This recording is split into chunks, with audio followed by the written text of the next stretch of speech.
अगर मैं ये कहूँ कि आपका ये स्टूडियो वक्फ बोर्ड की ज़मीन है, मैं कह सकता हूँ इस बात? मिसाल बताइए कि पिछले 2 सालों में कितने केसेस हुए हैं। आज तो आप कह रहे हैं, जब आप गुस्से में हैं, लड़ाई के वो हैं, कोई एक आज की तारीख में मुल्क में जैसा माहौल बनाया जा रहा है, उस माहौल को देख के ऐसा लगता है कि जैसे ये वक्फ बोर्ड इंडिया का नहीं है, किसी और पड़ोस के दुश्मन मुल्क का है। हमारे बारे में आज की तारीख में एक ख़ास किस्म का वो बनाया गया है, जैसे हम कुछ और हैं, कहीं और से उतर के आए हैं, किसी और दुनिया की मखलूक है। मैं उस मुल्क का नाम नहीं लेना चाहता हूँ जिसका नाम आपने लिया था। ज़रा सोचने की बात है ना, थोड़ा ओपन माइंड होकर के सोचें। ताजमहल अगर वक्फ की ज़मीन है तो वो वक्फ की ज़मीन भी है, और ASI के कंट्रोल में ऐसी बहुत सारी प्रॉपर्टीज़ हैं जिसमें दोनों लोगों का दखल है। अब ये जो नया अमेंडमेंट का सिस्टम डेवलप किया जा रहा है, इस वक्त लाने की कोशिश की जा रही है, ये उसकी जो ज़रूरतें थीं, जिस ज़रूरत के लिए यहाँ तक पहुँचे थे, उसको बजाय बेटर करने के वापस पीछे की तरफ ले जाए। हम जहाँ थे तो ऑप्शन मिला था हमको। मैं बार बार इस बात को कहता हूँ, हमारे पास चॉइस थी, हम चूज़ कर सकते थे। हमने इंडिया को चूज़ किया है और सोच समझ के किया है। मैं कहा करता था, हमारे लिए इंडिया से अच्छी दुनिया में कोई दूसरी जगह नहीं है। पर आज ऐसी मुश्किल जगह पे हम खड़े हैं कि सोचते हैं कहना चाहिए या नहीं कहना चाहिए। काश हमें ये मौका होता कि हम उसी तरह सीना चौड़ा करके ये बात कह सकते।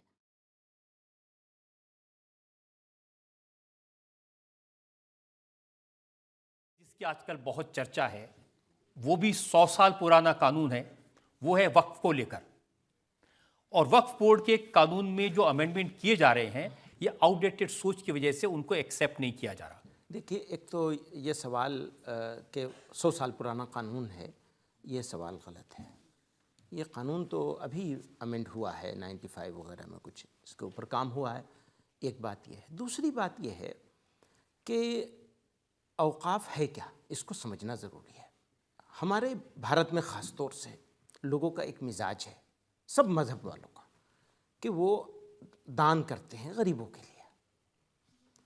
तो कुछ लोगों ने कुछ चीज़ें दान करी हैं और वो दान की हुई चीज़ों के मैनेजमेंट के लिए एक सिस्टम की ज़रूरत महसूस हुई अंग्रेज़ों के ज़माने में, और उन्होंने एक एक्ट बनाया। फिर 53 में, 54 में अमेंडमेंट हुआ या बनाया गया नए सिरे से, और फिर 95 में हुआ, फिर 2013 में भी उसमें कुछ हुआ है। ये ज़रूरत के हिसाब से इसको चीज़ों को मॉडिफाई किया गया। अब ये जो नया अमेंडमेंट का सिस्टम डेवलप किया जा रहा है, इस वक्त लाने की कोशिश की जा रही है, ये उसकी जो ज़रूरतें थीं, जिस ज़रूरत के लिए यहाँ तक पहुँचे थे, उसको बजाय बेटर करने के वापस पीछे की तरफ ले जा रहे हैं। तो हमारा इसमें देखिए, 2-3 मोटी मोटी बातें हैं। वक्फ के पास पूरे देश में 9 लाख एकड़ ज़मीन है, और ये ज़मीन तीसरे नंबर पर, रेलवे और डिफेंस के बाद में सबसे ज़्यादा ज़मीन सिर्फ 2 स्टेट का, तमिलनाडु और तेलंगाना या आंध्रा, 2 स्टेट में इससे कम से कम 1 लाख एकड़ ज़्यादा ज़मीन सिर्फ 2-3 हिंदू इंडोमेंट्स के पास मौजूद है। बाकी इंडिया की बात ही अभी नहीं कर रहा हूँ मैं। ये तो पूरे इंडिया में है जो आप बता रहे हैं, 7,40,000 या 7,80,000 कुछ एकड़ बताते हैं। फिर इसमें एक प्रॉब्लम ये हुई है कि लोगों ने कब्जे कर लिए, नाजायज़ कब्जे कर लिए हैं। इसमें डिफरेंट गवर्नमेंट के डिपार्टमेंट्स भी शामिल हैं, और प्राइवेट भी हैं, और मुसलमान भी हैं। तो इसको और बेहतर करने की ज़रूरत थी कि जो कब्जे हैं उनको खाली कराया जाए। बजाय बेहतर करने के इसको और ख़राब किया जा रहा है। आप कब्जे खाली कराने की बात कर रहे हैं कि आपके जो चाचा जी हैं अरशद मदनी साहब, उन्होंने कहा कि जो बेंगलोर का एयरपोर्ट है उसकी सैकड़ों एकड़ ज़मीन वो वक्फ की है। और तो उन्होंने कहा, तो शायद उन्होंने रिसर्च किया होगा, मैंने इसके बारे में कोई रिसर्च नहीं किया। और हम लोगों की बात ना करें, बल्कि हम बात करें उस प्रोजेक्ट की। ये एक प्रोजेक्ट है। अब प्रोजेक्ट आज की तारीख में मुल्क में जैसा माहौल बनाया जा रहा है, उस माहौल को देखकर पता नहीं क्यों मुझे लगता है, अगर मुझे करेक्ट कीजिएगा आप, उस माहौल को देख के ऐसा लगता है कि जैसे ये वक्फ बोर्ड इंडिया का नहीं है, किसी और पड़ोस के दुश्मन मुल्क का है। पहली बात। अब वक्फ बोर्ड बनता कैसे है आपको मालूम? हम चाहते हैं वक्फ बोर्ड भारत के मुसलमान बनाए। कानून ये कहता है कि वक्फ बोर्ड जो बनेगा वो स्टेट गवर्नमेंट्स बनाएंगी, और सेंट्रल वक्फ काउंसिल को बनाने के लिए सेंट्रल गवर्नमेंट का मिनिस्टर बनाएगा। पहला तो हमारा यही है, हम कहते हैं एसजीपीसी की तरह बना दीजिए आप इसे, शिरोमणि गुरुद्वारा प्रबंधक कमेटी का गठन जैसे होता है ऐसे इसका गठन होना चाहिए।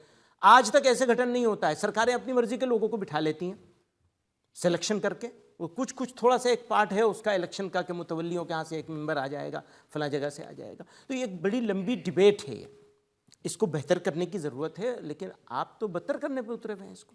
देखिए, इंप्रेशन तो ये दिया जा रहा है कि पूरे देश में 200 लोग करीब हैं जिनका कब्जा है इन सारी ज़मीनों पर। हाँ, तो कब्जा ख़त्म करवाना चाहिए ना, ख़त्म करवाने के लिए उसको प्रोसेस को और स्ट्रॉन्ग करना चाहिए। आप तो उसको और आसान बना रहे हैं कि कब्जे वालों का कब्जा मुकम्मल हो जाए। और जो कब्जा करने वाले तो 2005 का मैंने पढ़ा, वो कह रहे थे कि ताजमहल भी वक्फ की ज़मीन है। हो कहने वाले के तो ठीक है भाई, आप एक बात समझिए कि ताजमहल अगर वक्फ की ज़मीन है तो वो वक्फ की ज़मीन भी है और एएसआई के कंट्रोल में ऐसी बहुत सारी प्रॉपर्टीज़ हैं जिसमें दोनों लोगों का दखल है। अगर वक्फ की ज़मीन थोड़ी देर को मान भी लें तो कहाँ जाएगी वो? ज़रा सोचने की बात है ना, थोड़ा ओपन माइंड होकर के सोचें तो ये जाएगा कहाँ, किसके पास जा रहा है? ऐसा तो नहीं है कि वो चाइना चला जाएगा। मैं उस मुल्क का नाम नहीं लेना चाहता हूँ जिसका नाम आपने लिया था। चाइना चला जाएगा क्या? नेपाल चला जाएगा क्या? कहीं नहीं जाएगा ना। इंडिया की चीज़ें इंडिया में रहेगी। और हमारे बारे में आज की तारीख़ में एक ख़ास किस्म का वो बनाया गया है जैसे हम कुछ और हैं, कहीं और से उतर के आए हैं, किसी और दुनिया की मखलूक है। मुसलमान, इंडिया का मुसलमान, हम जहाँ थे तो ऑप्शन मिला था हमको। मैं बार बार इस बात को कहता हूँ, हमारे पास चॉइस थी, हम चूज़ कर सकते थे। हमने इंडिया को चूज़ किया है और सोच समझ के किया है। मैं कहा करता था हमारे लिए, इंडियन मुस्लिम्स के लिए रहने के लिए इंडिया से अच्छी दुनिया में कोई दूसरी जगह नहीं है।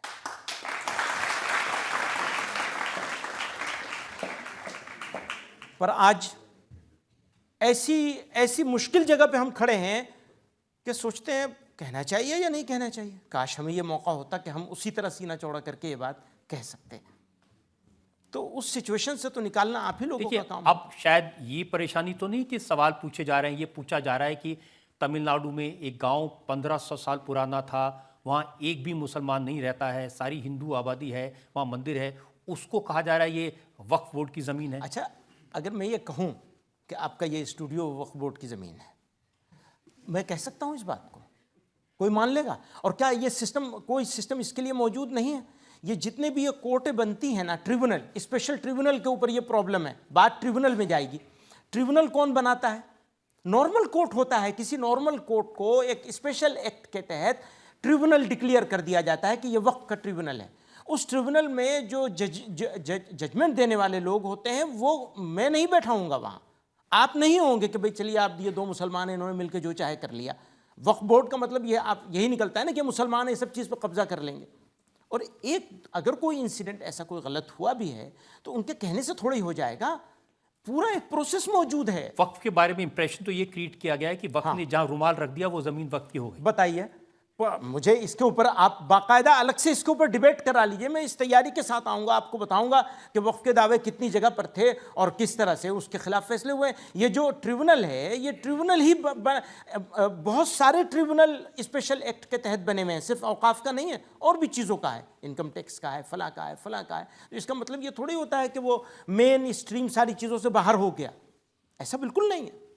अब तो मामला पार्लियामेंट के सामने है, जेपीसी के सामने है। एक मामला पार्लियामेंट और जेपीसी का है, उससे ज़्यादा बड़ा मामला है पब्लिक का।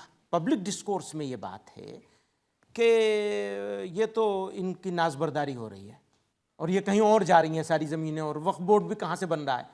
सारा वक्फ बोर्ड एक सिस्टम के तहत बनता है। पब्लिक ये नहीं कह रही कि सारी कहीं और जा रही हैं। अब मैं आपको लेटेस्ट उदाहरण देता हूँ, शिमला, वहाँ पर कभी भी हिंदू मुसलमान का झगड़ा, तकरार, ऐसी कोई बात नहीं हुई।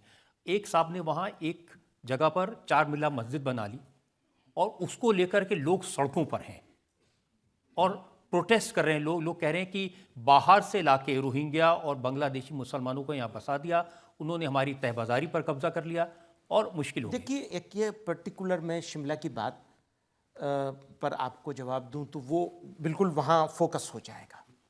हम बात करना चाहते हैं एक प्रोजेक्ट की, एक सिस्टम के लिहाज से जो जो खराबियां हैं वो ठीक होनी चाहिए। हर सिस्टम में, हर जगह, हर कानून में, हर एक्ट में अमेंडमेंट की ज़रूरत है, लेकिन वो कंसर्न जो कंसर्न जो सोसाइटी का हिस्सा है उससे कंसल्ट करके एक एक पॉजिटिव इन्वायरमेंट में उसको ठीक किया जाना चाहिए। मेरा एक बात इसी के साथ, आपने क्योंकि स्पेसिफिक शिमला की बात करी है, मैं शिमला के बारे में जितना मैं जानता हूँ मैं आपसे दो बातें कहता हूँ।